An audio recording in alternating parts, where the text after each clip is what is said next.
Let me thank you for coming over today. As Permanent Secretary has alluded to, we are here responding to your requests. Ladies and gentlemen, as our Permanent Secretary has alluded to, we are mindful of the issues and challenges that our communities throughout Fiji are now facing as a result of climate change. Honorable Prime Minister, Honorable Bainimarama, is taking this issue head on.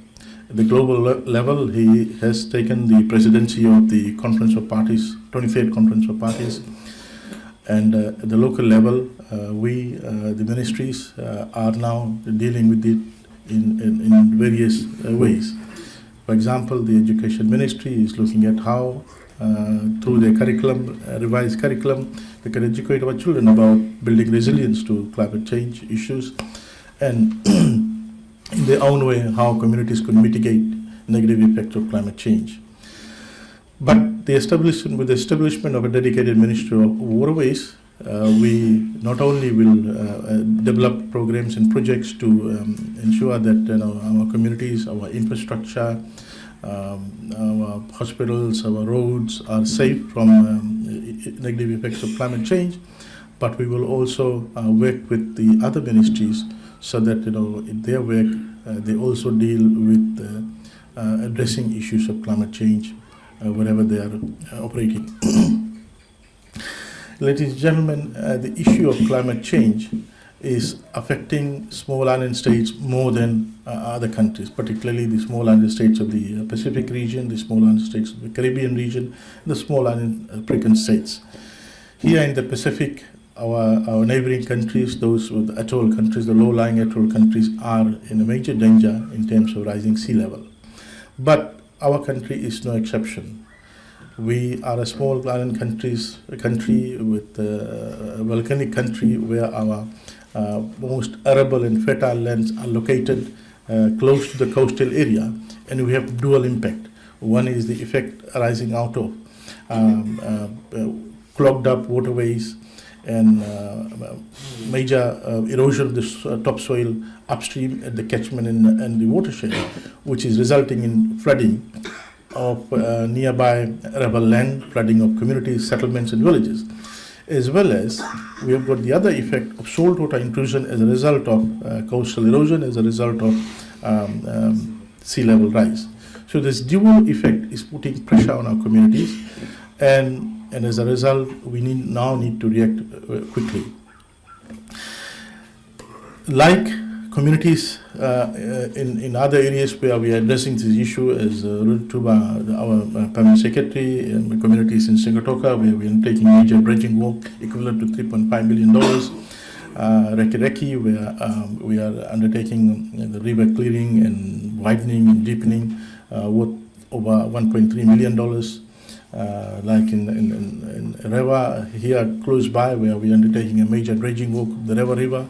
Like in Lambasa, where we just completed the second round of dredging of Gawa River and moving to the navigational channel to ensure that our communities there are safe and are not subject to overflow of the major river there.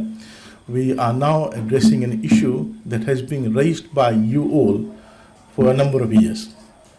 I myself, last year, I think in the beginning, after the major flood, wanted to visit the school but could not reach here because the road became inaccessible due to flooding.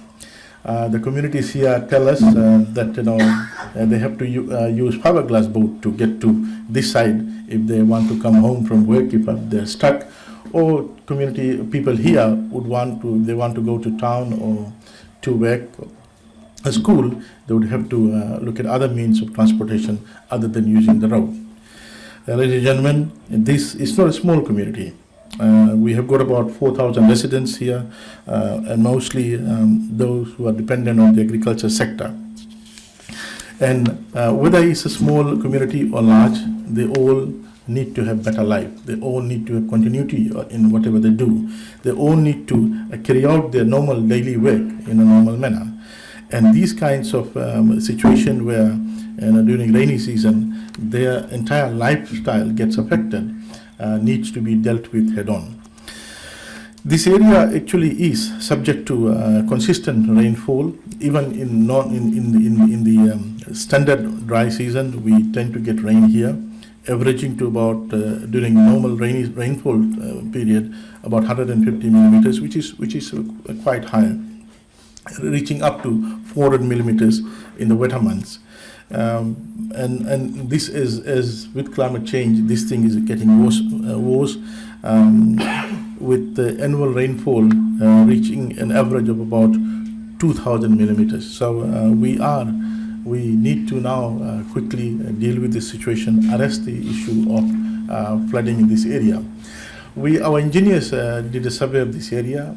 We found out that there are two problems. One is we need to clear up the clogged drains, erect new drains, and also for a long-term solution to the issue of flooding is to raise the road that we have, the main access, which we have discussed with FRA, and we need to do that in the medium to longer term. But immediately we have decided that we need to at least provide a pathway for the water to move out of the access system. So with regard to this, we will be commissioning this major work which will help improve the drainage system in this Cornubia Delta area. The proposed drainage work will include: 1, clearing of existing water canals along the Cornubia Road to remove sediments, debris, overgrown weeds and rubbish to allow passage of water towards the discharge outlet, which is just across here, about 200 meters from here, the major river. Construction of new water canals, so we will be not only clearing up and declogging the existing ones, we'll also be constructing new canals connecting to the existing drainage system, and then to cater for the surface runoff resulting from the combination of high rainfall intensity and the current urban development occurring within the Davelevu ward, such as the Vitibo Estate, the Housing Authority's Davelevu Stage 2 subdivision, and across the road the Nakasi City developments. We will be removing trees to construct new water canals to reduce falling of tree branches and debris into the existing waterways. This is a problem that we have experienced in a number of places where we find that the waterways get clogged up due to debris from upstream in the catchment, as well as from trees along the canal or the waterway. So we will be cutting down and removing these trees so that they do not later on clog up the waterway. We will be constructing culverts to ensure that the off-road, the drains are able to discharge the full volume of water. We will be constructing new culverts as well as changing culverts, because there's some of the culverts that has been installed long time back was based on the amount of discharge at that particular point in time. And now we find that in a number of places, the volume of discharge have gone 2 to 3 times much higher than what it was then, about 3 to 4 decades ago. And therefore, these culverts need to be changed based on our computation of the maximum discharge now. We will be constructing head walls on either side of the culvert to provide anchoring support for the culvert and prevent dislodgement under excessive pressure, control erosion, scour resulting from high water velocities, and to prevent soil from slowing into the waterway opening. So this is to improve the longevity of that particular system and the culvert that we've installed there. So ladies and gentlemen, all in all, this entire project costs us $146,964 VAT inclusive, and we want to thank our stakeholder FRA and Fulton Hogan for taking up the contract work and making our communities safe. Ladies and gentlemen, we want to ensure and we want to assure you on behalf of Honorable Prime Minister and our government that we are now on a pathway to ensure that we deal with these issues so that our communities, our settlements, our infrastructure are safe. So, as alluded to by our Permanent Secretary, ladies and gentlemen, we are working very closely with all the stakeholders, with the other ministries. Going forward in the next financial year is a very exciting time for us. Our budget have increased from $29 million to $69 million, nearly more than double, and we're looking at equivalent volume of work that we would want to discharge next year, and that also gives us an indication of the amount of work that needs to be done to ensure that we make our communities safe, our infrastructure safe. For example, the Nakai Congo Primary School, behind the school infrastructure is just about 2 meters away from the Nakai Congo River. And we need to quickly arrest that issue and provide bank protection there so that the school infrastructure is safe from the river bank erosion. So similarly, there are other places, for example, Baulevu Road, that we need to carry out bank protection works. In the budget, those who have perused through our ministry's budget, we will be undertaking coastal bank protection work worth about $14 million for 34 places, 34 villages along the coastal area. And there are other very exciting projects that we will be undertaking as part of the total budget that we have been allocated for the next financial year.